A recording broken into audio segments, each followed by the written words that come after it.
मेरे अंकल हमेशा कहा करते थे, हाथी खरीदना आसान है, पालना बहुत मुश्किल है। Well that is true for guitar as well.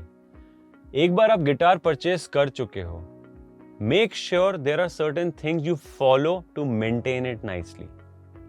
Cleanliness हमें बचपन से सिखाया जाता है, सरस्वती देवी वहीं आती हैं जहां साफ सफाई होती है। मेक श्योर आप अपने गिटार को हमेशा साफ सफाई से रखें। गिटार जब प्ले नहीं कर रहे उसको उसके बैग में डाल के आराम से रखें। There should be a clean soft cloth जो कि आप अपने गिटार बैग में रखें। जब भी प्रैक्टिस करी है, प्रैक्टिस करने के बाद फ्रेट बोर्ड को वाइप ऑफ कर लें सो दैट कोई डस्ट वगैरह उस पर चढ़ गया हो तो वो हट जाए। Make sure your hands are always clean when you are playing the guitar. Sticky, dirty, oily hand से प्ले करना बिल्कुल भी एक्सेप्टेबल नहीं है। एक्सट्रीम टेम्परेचर कंडीशंस, गिटार जो है उसके अंदर दो एलिमेंट्स होते हैं, वुड एंड मेटल। हमें पता है वुड और मेटल जो है उनके एक्सपेंशन एंड कॉन्ट्रैक्शन अलग अलग रेट्स पे होती हैं। So extreme weather conditions like एकदम ठंड से एकदम गर्मी से एकदम ठंड, ये करने में गिटार की बॉडी में कई बार क्रैक्स डेवलप हो जाते हैं और हमें इसको अवॉइड करना होता है। एग्जाम्पल, गर्मियों में हम अपनी कार में कई बार गिटार को लेकर जा रहे होते हैं and suppose now we go somewhere, car में गिटार को छोड़ दिया हमने।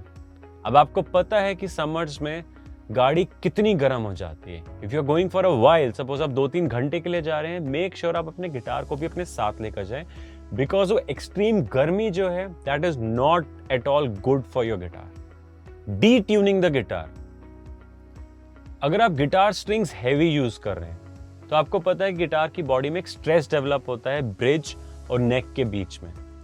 अगर आप कुछ दिनों तक नहीं प्ले करने वाले, सपोज 10 से 12 दिन का ब्रेक ले रहे हैं, आपको पता है कि इस टाइम पे आप बिजी रहेंगे, आप गिटार को नहीं प्ले करने वाले, इट इज एडवाइजेबल कि आप गिटार के स्ट्रिंग्स को लूज कर दें so that unnecessary stress build ना हो गिटार की बॉडी में। गिटार सर्विसिंग, कितने भी अच्छे से आप गिटार को मेंटेन करो, फिर भी गिटार को सर्विसिंग की जरूरत तो रहती है। अगर आप हॉबी गिटारिस्ट भी हैं तो once in a year guitar को सर्विस जरूर कराएं। उस सर्विस में they'll clean every part of the guitar, they'll change your strings, they'll check the action, they'll clean up the frets, and it's very essential. Guitar hanger versus floor stand, जब आप guitar को play नहीं कर रहे तो guitar को दीवार पे, साइड पे, सपोर्ट पे लगाना इट्स नॉट एडवाइजेबल। एक बार मेरा गिटार टूट चुका है। सो या तो आप फ्लोर स्टैंड लो या वॉल हैंगर लो, दोनों में से एक चीज लो सो दैट गिटार सेफली पोजीशन्ड हो। गिटार का गिरना is a very dangerous thing because guitar टूट जाता है। और म्यूजिक इंस्ट्रूमेंट्स में एक चीज याद रखना, अगर म्यूजिकल इंस्ट्रूमेंट कभी टूटता है तो रिपेयर के बाद वो अपनी ओरिजिनल साउंड क्वालिटी पे कभी रिटर्न नहीं करता। So we have to make sure कि हम अपने गिटार को सेफली रखें।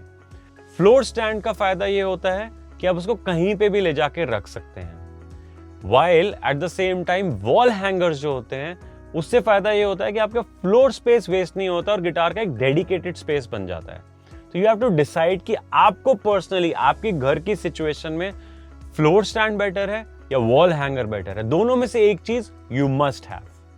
अगर आप एक गिटार प्लेयर हैं and you are one of those guitar players जो कि डिटेल में कॉन्सेप्ट को समझना चाहते हैं, अपनी फाउंडेशन को स्ट्रॉन्ग करके एक एडवांस प्लेयर बनना चाहते हैं, do subscribe to the channel and watch out for the content on a regular basis. हम बिगिनर से लेके एडवांस लेवल तक हर कॉन्सेप्ट को डिटेल में कवर करते हैं। So watch out for all the content. Keep the good music alive. Signing off, Rahul Sharma, Guitar Seek.